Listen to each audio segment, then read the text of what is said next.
پھر کوشچن لیتے ہیں. کسی نے کہا کہ گردن کے بال داڑھی کی حد میں شامل ہوتے ہیں کہ نہیں؟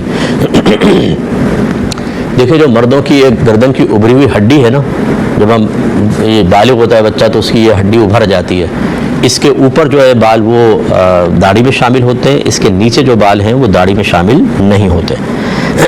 کسی نے پوچھا ہے کہ مستحب بات جیسے کھانے پینے سونے جاگنے کی سنتیں اور دعائیں اگر ہم نہ اپنا سکیں تو کیا گناہ گار ہوں گے؟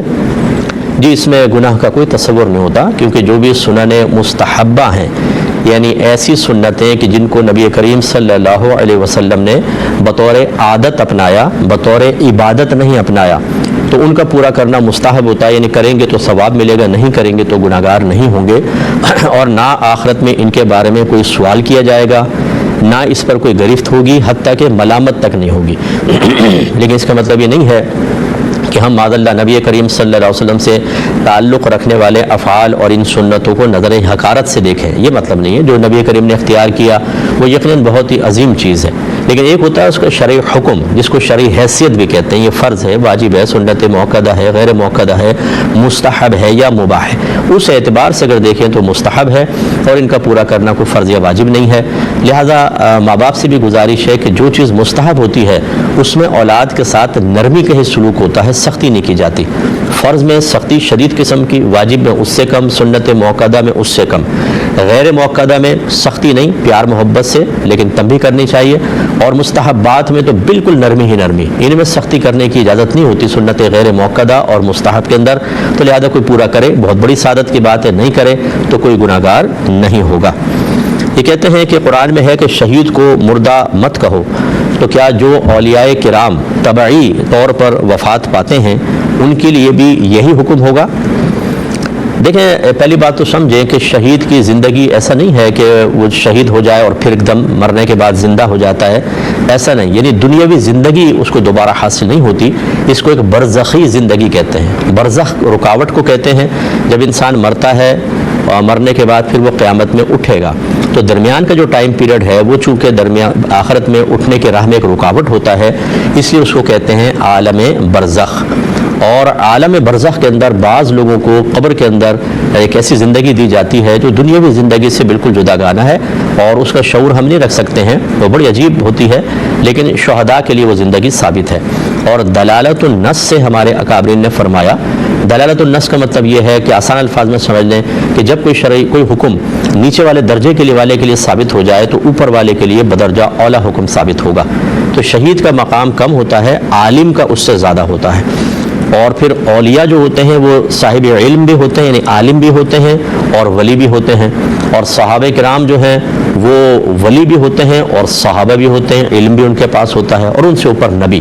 تو بعض نے دلالت النص سے ثابت کیا کہ جب شہداء جو کم درجے کے ہیں ان کے لیے برزخی حیات ثابت ہے تو اعلیٰ درجے والوں کے لیے بدرجہ اولا ثابت ہوگی. اس کی نظیر یوں سمجھ لیں کہ اللہ تعالیٰ نے منع فرمایا کہ ماں باپ کو اف مت کہو، فلا تقل لہما اف، ماں باپ کو اف مت کہو. تو اس سے ہم یہ نتیجہ نکالتے ہیں کہ جب اف کہنا منع ہے کیونکہ یہ دل آزاری کا اور تکلیف کا سبب بنتا ہے، تو اس سے اونچے درجے کی چیز تو بدرجہ اولا منع ہوگی. تو جب اس کے لیے حکم حرمت ثابت ہے، حرام ہونا، تو اوپر والے کے لیے بھی حرام ہونا ثابت ہوگا. لہذا گالی بکنا، مارنا، پیٹنا، قید میں ڈلوا دینا اور زد و کوب کرنا، یہ سب کا سب حرام، کیونکہ جب اف کہنا حرام ہے تو اوپر کا درجہ ضرور حرام ہوگا. اس طرح اس اعتبار سے آپ کہہ سکتے ہیں کہ اولیاء عظام اپنی قبور میں زندہ ہیں. یہ کہتے ہیں کہ اگر کوئی چلیں پہلے کال لیتے ہیں پھر انشاءاللہ آگے چلیں گے. السلام علیکم. وعلیکم السلام. یہ بھائی نے کوشچن کیا کہ اگر کوئی قرآن مجید پڑھتا ہے، نماز وغیرہ پڑھتا ہے، لیکن قبر، منکر نکیر، موت کے بارے میں سوچتا ہے تو اس کا دل ڈر جاتا ہے، تو کیا حکم شرع ہوگا؟ تو دیکھیں یہ تو اچھی چیز ہے. صحابہ کرام علیہ رضوان کا معاملات دیکھ لیں، بلکہ انبیاء علیہ السلام، بلکہ سید الانبیاء علیہ الصلاۃ والسلام کا معاملہ دیکھیں کہ آپ اخروی امور کے سلسلے میں خوف کو ظاہر کیا کرتے تھے اور صحابہ کو اس کی ترغیب دیتے تھے.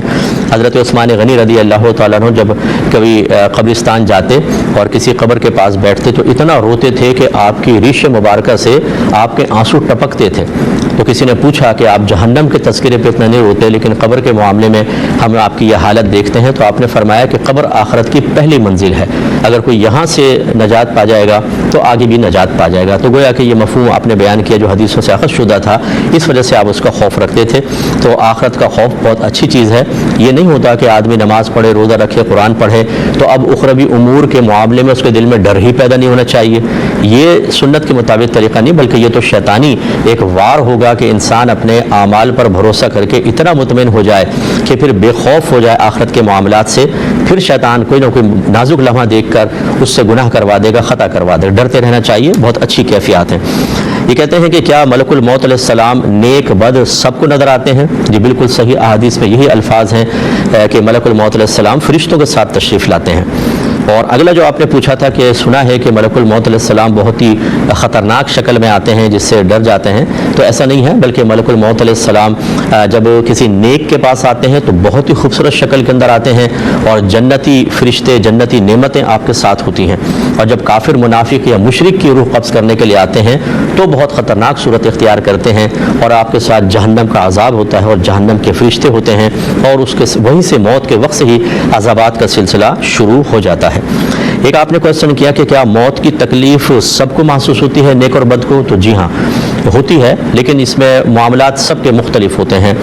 جیسے حدیث میں یہ بھی ہے کہ مومن کی روح ملک الموت علیہ السلام ایسے نکالتے ہیں جیسے آٹے میں سے بال نکال لیا جائے. حالانکہ جب نبی کریم صلی اللہ علیہ وسلم کا خود وصال مبارکہ ہوا تو آپ وفات کی بہت ہی شدت اور سختی محسوس فرما رہے تھے. اور موسیٰ علیہ السلام کے بارے میں منقول ہے کہ آپ نے موت کی شدت کو کیسا پایا, تو آپ نے ارشاد فرمایا, یعنی خواب میں کسی نے دیکھا ہوگا تو یہ نقل ہوا ہے, تو آپ نے فرمایا ایسا جیسے زندہ بکری کی کھال اتاری جا رہی ہو. تو ان میں تطبیق ایسی ہے کہ بعض اوقات ایسا ہوتا ہے کہ اللہ تبارک و تعالیٰ کسی بندے کو نیکیوں کی توفیق دیتا ہے, اس کے گناہ ختم ہو جاتے ہیں اور جتنے اس کے درجات طے ہونے تھے وہ پورے ہو چکے ہوتے ہیں, تو اس کو موت میں آسانی دے دی جاتی ہے. اور بعض اوقات ایسا ہوتا ہے کہ کسی کے گناہ ہوتے ہیں, جیسے رحمت کونین صلی اللہ علیہ وسلم نے فرمایا کہ اگر کسی کے گناہ باقی ہوں تو اللہ تعالیٰ اس کو موت میں شدت و سختی دیتا ہے, تو اس سے یہ سختی اس کے باقی گناہوں کا کفارہ بن جاتی ہے. اور بعض اوقات ایسا ہوتا ہے کہ درجات کی بلندی مقصود ہوتی ہے, اس وجہ سے اللہ تعالیٰ شدت سختی دیتا ہے. جیسے انبیاء علیہ السلام کو مزید اللہ تعالیٰ درجات دینا چاہتا ہے, یہ اس کی مشیت ہے, اس کے بغیر بھی عطا فرما سکتا ہے.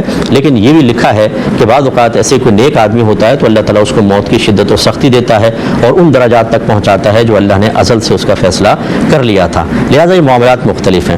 یہ مسلمان کے ساتھ, لیکن کافر, منافق, مشرک, ان کے ساتھ کوئی نرمی نہیں ہے, ان کے ساتھ شدید قسم کی سختی ہوتی ہے.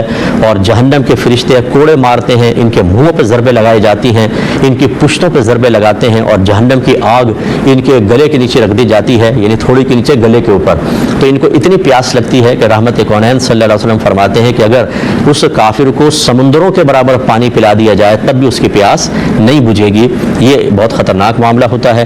تو میں اپنے تمام دیکھنے والوں سے گزارش کرتا ہوں کہ ہو سکے روزانہ کم از کم ایک بار اپنے مسلمان ہونے, نبی کریم صلی اللہ علیہ وسلم کی امت میں پیدا ہونے اور اہل محبت میں سے ہونے, کہ ہم سرکار سے, اہل بیت اطہار, صحابہ کرام, اولیاء اعظام سے محبت اور پیار رکھتے ہیں, اللہ کی تعظیم سب سے زیادہ کرتے ہیں, اس پر اللہ کا شکر ادا کرنا چاہیے کہ اللہ تیرا شکر ہے کسی کافر کے گھر میں پیدا نہیں کیا, مسلمان کے گھر میں پیدا فرمایا.